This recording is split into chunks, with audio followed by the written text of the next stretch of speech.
Good morning! We are back for another chapter of ABARAT by Clive Barker. And I think we are on chapter 14 is exactly what the bookmarker says. So here we go. Chapter 14, Carrion. Over his many years of service to Christopher Carrion, Mendelssohn Shape had come to know the geography of the 12th tower on the island of Grossum very well. He knew his way around the kitchens and the scry rooms, and he knew his way down through the vaults and the black chapel and through the rooms of tears. But today, when he returned to the tower with the news that he had lost everything, the key, mischief, and his accomplice in his theft, the girl named Candy, Shape was told by Carrion's lump-headed servant that he was to report to the chamber he had never visited before, the great library close to the top of the tower. Dutifully he did so. It was the largest room he had ever entered in his life, a vast, round, windowless chamber, with stacks of books rising perhaps 40 feet into the air. Waiting there for his master to arrive, Mendelssohn was not a happy man. He was dressed in a long shabby coat that was lined with werewolf baby wool, but it didn't keep the cold from his marrow. His teeth wanted to chatter, but he kept them from doing so. It would not be good to show fear, he knew. Carrion would only be inspired to cruelty if he sensed that the creature he was talking to was afraid. Mendelssohn had witnessed Carrion's cruelties many times. Sometimes he'd come to this tower and it seemed there'd been somebody weeping or screaming or begging for mercy behind every door. All Carrion's handiwork.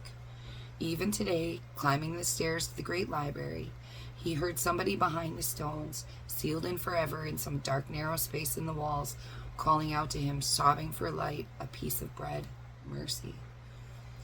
But this was the wrong place to look for mercy, Mendelssohn knew. The vaulted ceilings of the 12th tower, which were painted with scenes designed to terrify, had looked down on many dreadful scenes, and none had ended, Mendelssohn was certain, with the granting of mercy. Spit it out! Spit it out! His footless leg was aching, but he did not dare sit down, in case Carrion entered and caught him lounging. Instead, to pass the time, he went to one of the many tables in the library, stacked with books that had presumably been brought down from the shelves because they had caught Carrion's eye. One, set in a little lectern for easy reading, was a book Shape remembered from his childhood, Pin Coffin's Rhymes and Nonsenses. The book had been a favorite of his, containing many a rhyme and lullaby he still knew by heart, including the one he sung to the girl from the hereafter.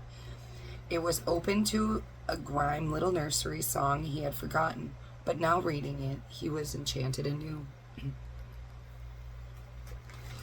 Scare baby, where do you run? Out in the graveyard to have some fun?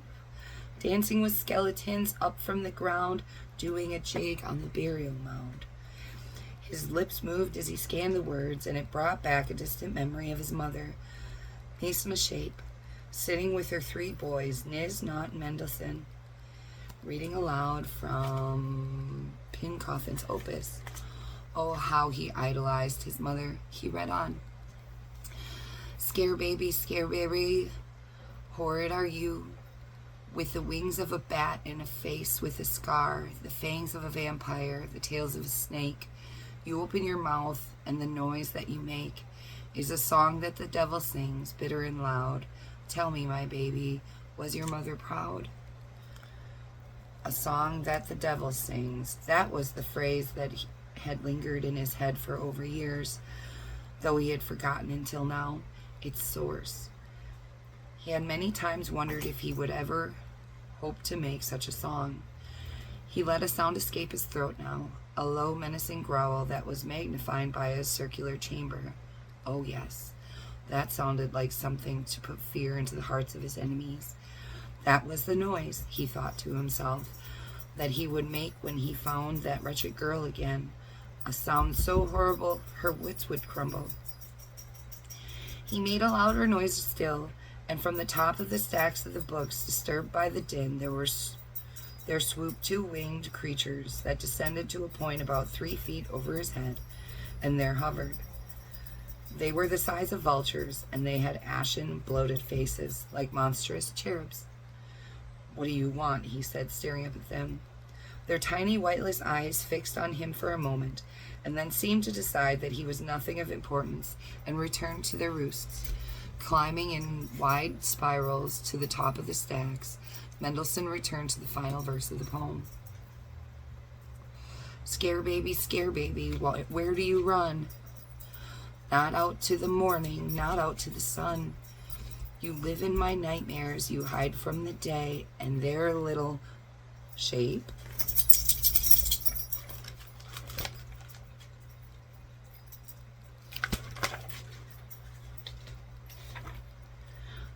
The one-footed man turned. The voice had come out of the shadows across the room. No door had opened to let the speaker in. He'd been here the whole time, watching Mendelssohn, listening to him practice his growls. Mendelssohn didn't move.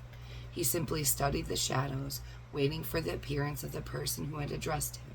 He knew, of course, who that somebody was. It was the Lord of Midnight himself, Christopher Carrion. Sit, the voice said. Please, shape, sit. Are you fond of books? The voice was deep, and even in the simplest of questions, was somehow tinged with despair. It was the voice of someone who had walked in the abyss. Mendelssohn could see him now faintly. He was an imposing figure, 6'6" or more, his long robes black, which was why he had blended so well with the shadows.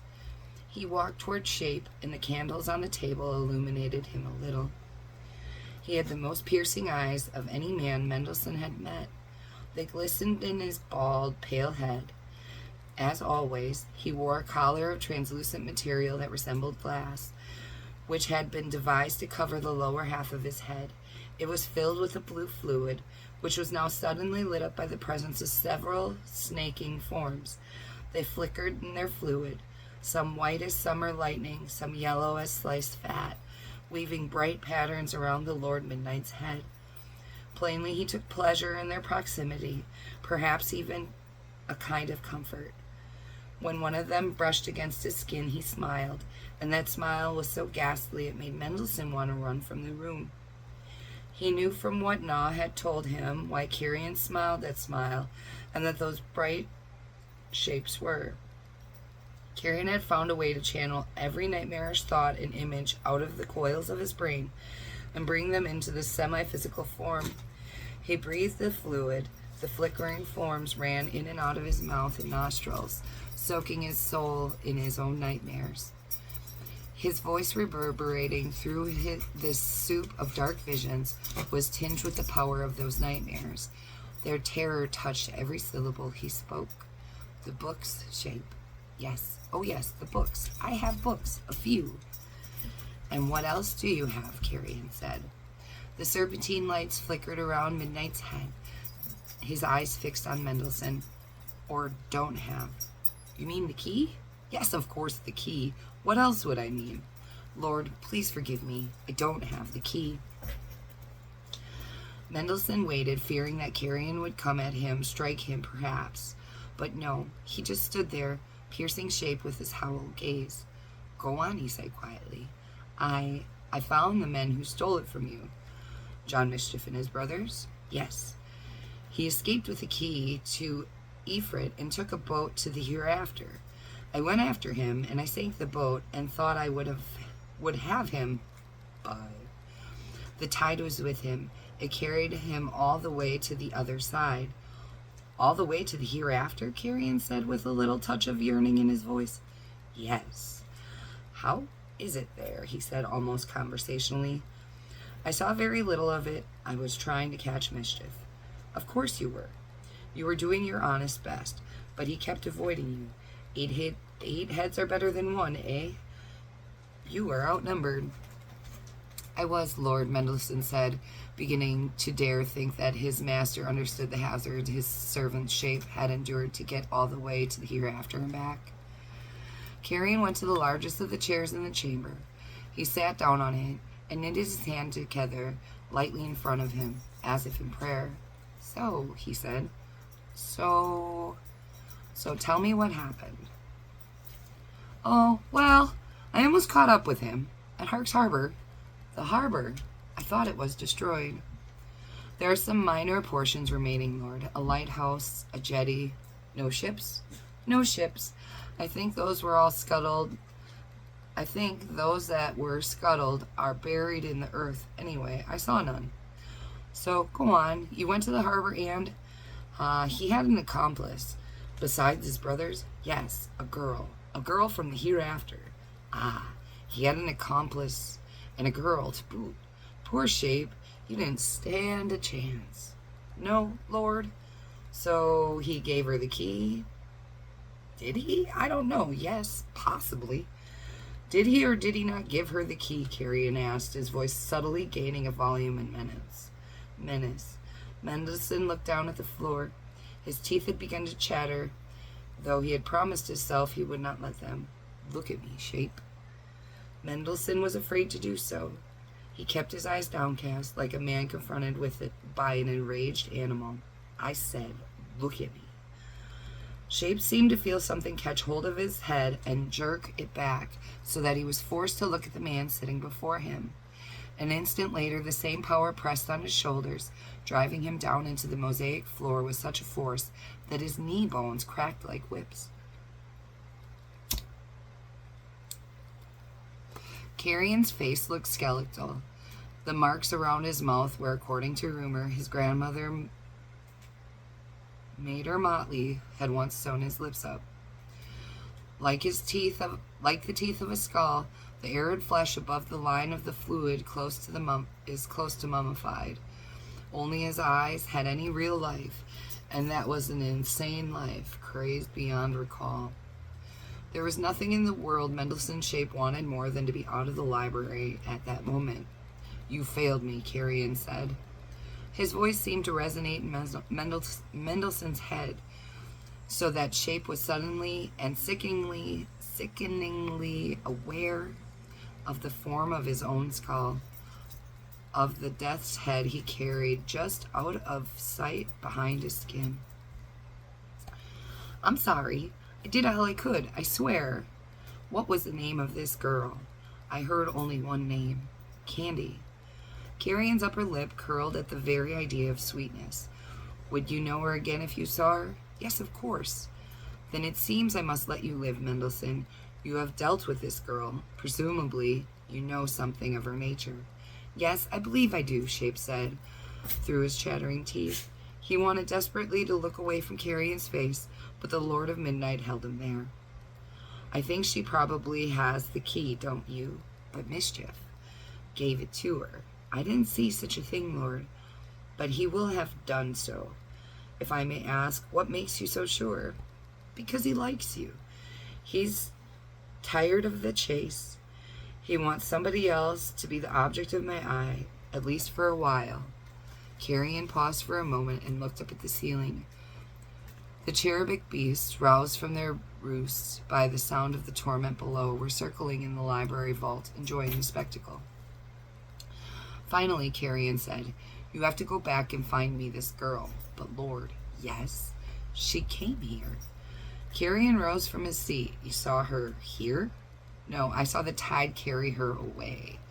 So she could have drowned. She could be in the belly of the Mazdak. He came at Mendelssohn finally, his hands raised, filled with a kind of terrible relief that he was getting what he deserved. Shape felt himself lifted up, though Carrion made no contact with him. He was thrown across the nearest table, and the books, including Pincoffin's rhymes, went flying. Mendelssohn was held down by an invisible force, so strong it kept his breath from coming freely. He heard his breastbone crack.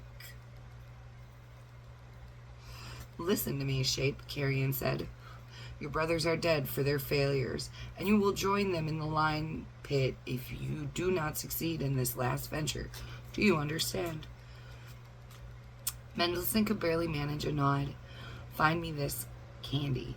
If she's dead, find me her body. I can interrogate the dead if I need to. I want to know what kind of creature she is. The tide carried her, you say? It seemed that way, Mendelssohn said. That's strange. After all that happened, I'm sure Our Lady Isabella would drown most souls rather than carry them here. Carrion took his eyes off Shape for the first time in several minutes, and Shape felt the weight of the power upon him relax somewhat. There is something strange here, Carrion said, half to himself, something mysterious. How will I find her, Lord, in all these islands? You will have help with that, Carrion said, his wrath apparently quenched. Go down to the kitchens, eat, wait for word from Na, and I will see you again when I have some clue. Yes, Lord. A girl, eh? Carrion said, as though amused by the notion. Then he moved away and was enveloped by the darkness. The bone-cracking weight removed from his chest, Shape rolled off the table, gasping for breath.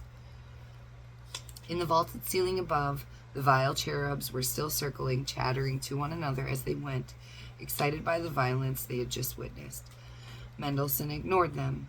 He hauled himself up to his foot and stump and waited a few moments until the ache in his chest subsided. Then he hobbled to the door and headed away down to the kitchens, promising to himself he would burn his few books when he went home, for fear they would put him in mind of the terrors he had just endured.